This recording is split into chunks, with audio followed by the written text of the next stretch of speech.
Hi, Graham. Thanks for making the time to catch up with me. Well, thanks, George, for the opportunity as well to talk about this. Yeah, look, you touched on an excellent point there in that the data that the solution has is data is gold. So, in essence, a business case can be built by the fact that if you can rescue that orphan software and look after it, you may be able to use the data in that it's producing to add some kind of let's call it as an example, a web portal that allows customers to see where their orders are up to, something that was hidden away before. Hmm. And you can add value and move forward, but utilizing the database of that particular application to add value to the business, which creates a willingness to invest to replace the application.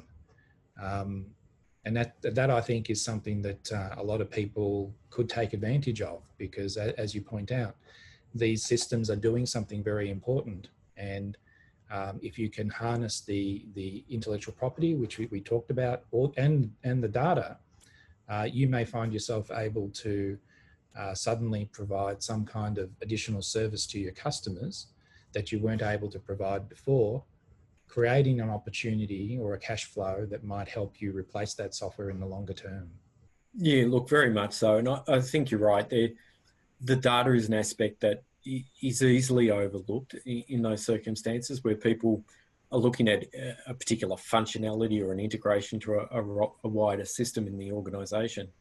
But that data is that gold, if you like, of that software has been doing a useful function for many years, and underpinning that is that data that sits within it. And it is often forgotten about when you're looking at a shiny new system.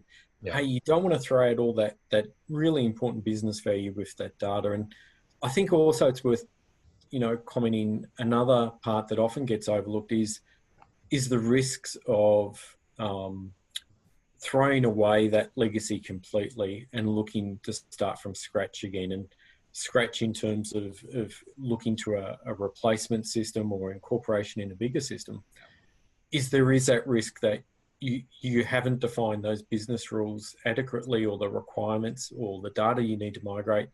So you have that risk that you could end up implementing something that actually isn't right and won't necessarily be doing the business function this orphan piece of software has been doing for many years.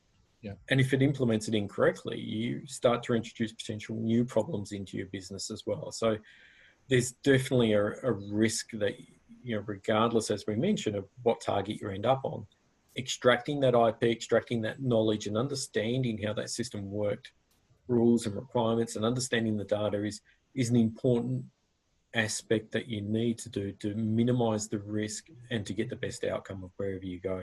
And as you mentioned, it might be extending the lifespan of that particular software until you can find the right time to do that, because any change will be a level of disruption to the business.